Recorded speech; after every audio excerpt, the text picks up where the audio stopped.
Pernahkah kamu mendengar istilah child grooming? Mungkin terdengar asing, atau mungkin kamu pikir ini hanya terjadi di film kriminal. Tapi ini adalah ancaman nyata yang sering kali bersembunyi di balik topeng kasih sayang atau perhatian berlebih pelakunya. Bisa jadi orang terdekat. Ini bukan tentang penculikan paksa di jalanan.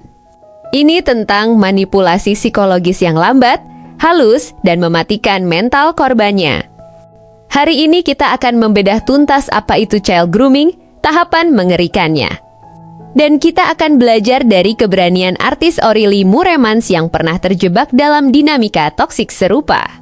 Tonton sampai habis agar kita bisa melindungi diri dan orang tersayang. Jadi, apa sebenarnya child grooming? Secara sederhana, ini adalah proses di mana seorang dewasa membangun hubungan emosional dengan seorang anak atau remaja. Dengan tujuan memanipulasi mereka, mendapatkan kepercayaan, untuk kemudian melakukan pelecehan seksual, eksploitasi, atau perdagangan anak. Kata kuncinya adalah proses. Grooming tidak terjadi dalam semalam. Ini adalah strategi jangka panjang. Pelaku mempersiapkan korban agar tidak sadar bahwa mereka sedang dijebak. Pelaku grooming atau groomer seringkali terlihat sangat baik, dermawan, dan pengertian. Inilah yang membuat mereka sulit dideteksi. Tahap pertama adalah targeting. Pelaku mencari anak yang rentan. Mungkin anak yang kurang perhatian di rumah atau yang sedang mencari jati diri. Tahap kedua, membangun kepercayaan. Pelaku masuk sebagai pahlawan atau teman curhat. Mereka memberikan validasi yang tidak didapatkan anak dari orang tuanya. Mereka mulai memberikan hadiah, pulsa, atau barang mewah. Anak merasa berhutang budi atau merasa spesial. Tahap ketiga, isolasi. Ini yang paling berbahaya. Pelaku mulai memisahkan anak dari orang tua atau teman-temannya. Mereka akan berkata, orang tuamu nggak ngerti kita. Atau jangan bilang siapa-siapa ya, ini rahasia kita berdua. Rahasia adalah senjata utama groomer. Ketika anak sudah terisolasi dan percaya penuh, barulah masuk tahap eksploitasi. Saat pelecehan atau kontrol terjadi, anak sudah terlalu takut atau bingung untuk melapor. Mari kita lihat contoh nyata agar lebih paham. Aktris Indonesia Oramens pernah membagikan kisah masa lalunya yang sangat mirip dengan pola grooming ini. Meski konteksnya adalah hubungan pacaran toksik, pola manipulasi yang dialaminya saat masih sangat muda adalah pelajaran berharga. Ia menjalin hubungan dengan pria yang jauh lebih tua saat usianya masih belasan. Dalam ceritanya, Aurelie dipaksa menjauh dari orang tuanya. Ia dimanipulasi untuk percaya bahwa orang tuanya jahat. Ingat tahap isolasi tadi? Ia juga mengalami kontrol yang ekstrem. Disuruh kerja paksa, diatur penampilannya, bahkan diancam dengan penyebaran foto pribadi jika tidak menurut.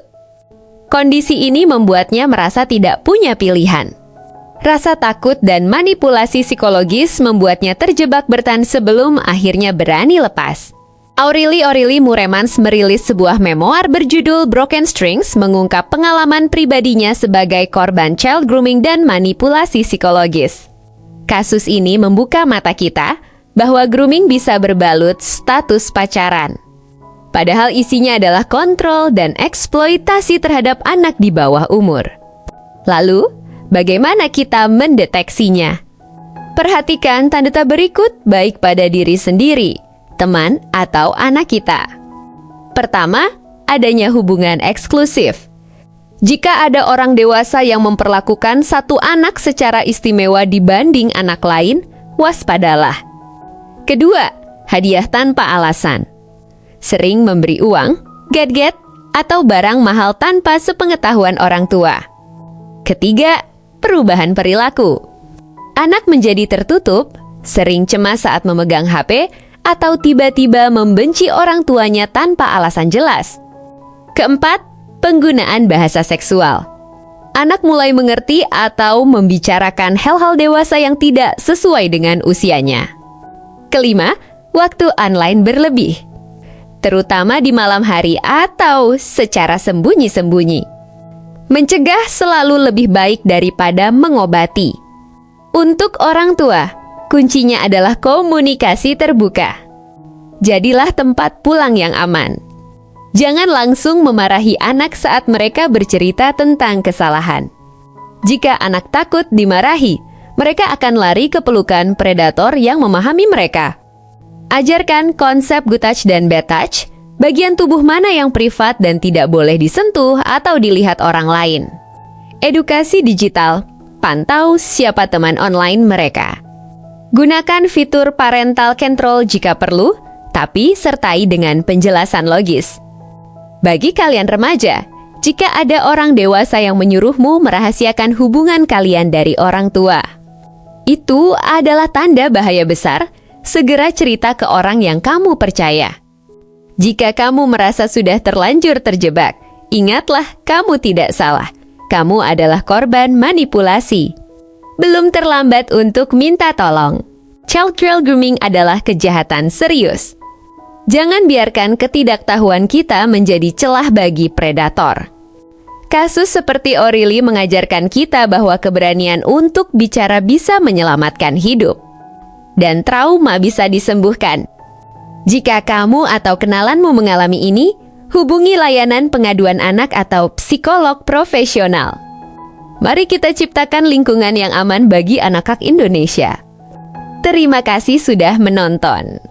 Jangan lupa like video ini agar algoritmanya menyebar dan makin banyak orang yang aware. Share video ini ke grup keluarga atau teman-temanmu. Satu share darimu bisa jadi menyelamatkan satu anak dari bahaya. Tulis di kolom komentar topik psikologi atau topik apa lagi yang ingin kita bahas. Saya ngobrol bareng Julie. Sampai jumpa di video selanjutnya. Stay safe.